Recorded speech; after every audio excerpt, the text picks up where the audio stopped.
welcome to the Nth Degree, where we're talking about the latest trends, technologies, and innovations happening across the healthcare and media spaces.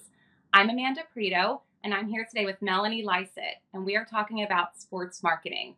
That may not be a space your brands are thinking about, but we're going to tell you why you should be. Hi, Melanie. Thanks so much for being here with us today. So excited to talk about sports. It's my favorite thing. This is a new area for us, so let's just dive right in. Why is this a space that pharma and healthcare brands should be thinking about and implementing in their strategies? Honestly, man, it's all about creating and building fandom. So, fandom is sort of like a new buzzy term in this world. Aligning your brand to something that audiences are passionate about really does build fandom. So, fans are natural ambassadors. Fans are super passionate and committed to what they care about, and fans obviously care about sports. So, if you want to create a fan base, tapping into one that already exists is a great way to actually, build that loyalty amongst, your target audience. Um, Also, health is really everywhere. Health is sort of like the Tide commercial, right? Like, it's not sequestered just to the hospital. When it comes to athletics, health is athletics, right? Like, athletics is health. So, again, pharma advertisers should want to tap into that like halo effect of athletics, because athletics are associated with health and vitality, and athletes are just naturally like very influential. So you'd be surprised to see how often athletes have some sort of relevance between them and like a brand. Maybe it's a family member that has this certain disease, or maybe it's something that they just happen to be passionate about. I know a conversation we've been having together, Melanie, and I'm hearing a lot more of related to fandom is, fans are people, patients and prescribers are people. And this is an opportunity for brands to reach people, right, where they're spending time, where they're kind of in a leisure mode, in their comfort zone, to use your word, where they're expressing their passion. And so this is a space that we should be keeping in mind. Let's talk about who is watching and where.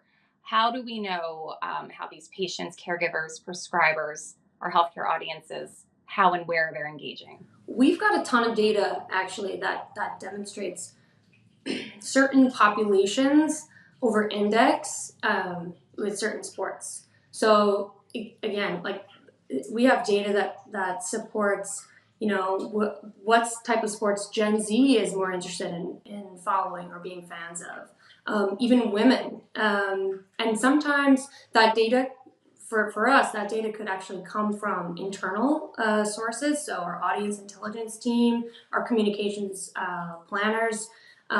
Also, because we have existing relationships with the major sport leagues out there, we do have access to some of their data as well, which is amazing. First party data, of course, is always helpful. And just to underscore that, I mean, we are known for driving strategy based on data. So we have that. And you mentioned our audience intelligence team. I think that's a really important point to just double down on, that we have our strategists, our media planners, our engagement team, our communications planning team, who are all touching this and looking at this and saying, this is where this audience is watching. This is where they're accessible. They're ready to be engaged with. And I think this is just, again, another really nuanced opportunity to bring brand messaging in a space that we might not have been thinking about before. So, Melanie, you referenced partnerships and how that's such an important part of our strategic building. Can you talk to us about what we've done and what we're looking to do next? Yeah, I'm glad you asked, Amanda. We're really proud of what we're doing over here at CMI. So, we recently kicked off a partnership with the NHL and its cancer charity. So, really excited to see how that plays out. Get a lot of eyes on that content, and we also participated in the Pickleball Slam 2, which was a really fun event. And we're just looking forward to what's coming next, which is a lot of cool things.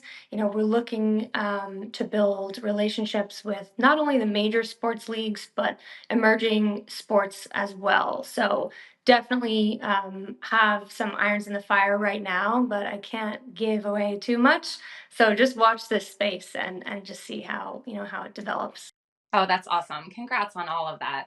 I've heard you say that innovation does not have to be expensive. So could you talk to us and round this all out with how pharma and health brands can get started right away and how they can take some action to make this part of their strategy? Totally. Try not to think of, and this is what we tell our team, don't think of a sports marketing partnership as just a title sponsorship, millions and millions of dollars. Of course that exists, especially when you're looking at some of those major brands, but there are definitely more accessible ways in. So if you're a brand who wants to get into sports, you can consider a programmatic only offering.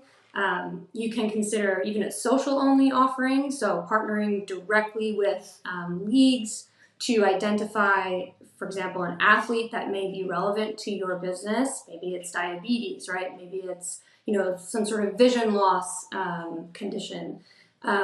So those are really accessible ways in. For a programmatic partnership, there are partners and suppliers out there who can take advantage of, who can share your ad during key moments of a game or a match. For example, the Olympics are coming up, so a world record, right?